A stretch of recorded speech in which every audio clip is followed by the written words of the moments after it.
What is up, YouTube? As you can see, I have a few pairs of Chicago's right now. So I just wanted to compare these, see the quality on them, see the color difference, and see which one is just the best shoe. But first, let's go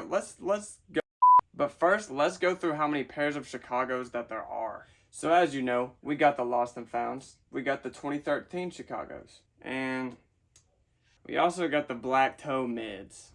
Whatever. Here's all the other Chicago's we got. Jordan 1 Golfs. The Jordan 1 Alphas. The AJKO Chicago's. The Rebel XX's. The Spider-Man Origin Stories. Trophy Rooms. The Patent Leather Chicago Bulls. The Homage to Holmes. The Zoom Comfort Chicago Bulls. The Jordan 1 Skinny Highs. 2 hours later. 1985 Chicago's, the 1994 Chicago's, the 2015 Chicago's, the Jordan 1 Mid Chicago's, and the Off-White Chicago's. Eventually. Sheesh. Now that we have that out of the way, let's compare the three pairs that I do have right now. As you can see, we got the 2013's Black Toe Mids and the Lost and Founds. At first glance, the main difference that I'm noticing is the color of the red. Obviously, this is way darker, but this is a mid, so the leather quality is just not there as much as it is on these shoes and those, obviously. But this 2013 is considered a true Chicago. This is the same color red you're probably gonna see on the 94s and the 2015 release. As for the Lost and Found, they really tried to make it look like the 1985 pair.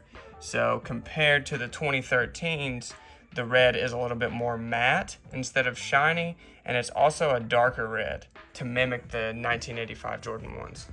A big key difference in these three shoes is also the tongue. On the 2013s, one of the features that I would say that I like the least is the fact that it has a Jumpman logo on the tongue, whereas the Lost and Founds and the 1994 pair, obviously the 85s, 94s, and 2015, and the Lost and Founds all share that Nike Air on the tongue, whereas the mids, they are mid. I think every mid has a Jumpman logo on the tongue. As for the heels of the shoe, another feature that I'm not a big fan of on the 2013 pair is that it has the Jumpman logo on the heels. Not a big fan of that because it doesn't look like the original sneaker. As for the Lost and Founds, which we're gonna say are 1985 pairs, one thing that I notice is that the heel is a little bit higher, just a little bit. Granted, this is also a size 12 shoe and this is a size 10, so it'd be a lot bigger of a difference if these were both the same size. But the back heel is just a little bit higher on the Lost and Founds.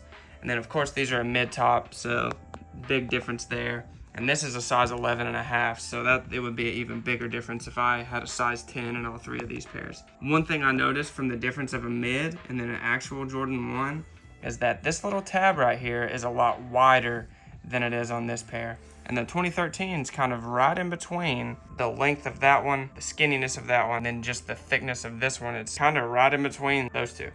Okay, and looking at it from this angle, this 2013 Lost and Founds and mid, the big difference that you can obviously see is the glare on the paint. This is way more shiny than either of these pair. And a big takeaway from this angle is on the Lost and Founds, they made the Nike logo bigger to really make it look like the 1985 Jordan.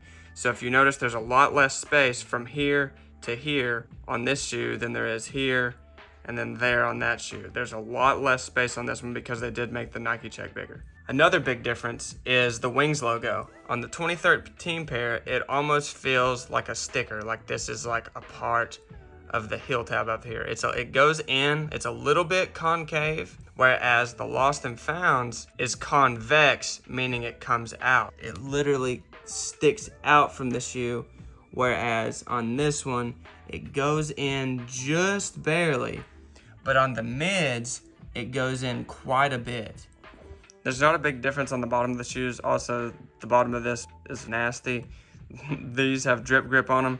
And the bottom on this one's black. So I'm gonna let you take away what you will with that. So in my humble and biased opinion, these are number 1 for me. These are number 2. And those are number 3. I think that's pretty understandable. I think they did such a good job with this shoe. I like the cracked leather. Some people aren't a fan of that. But man, I've talked about this shoe so much. This is the shoe that's been featured on my channel the most probably. And boy, I love these shoes so much. And they did everything right with these. Hey, so let me know what y'all think. For me, it's a clear winner of the Lost and Found. Some people really like the 2013 pair, and there's nothing wrong with that. It's all preference, as you know.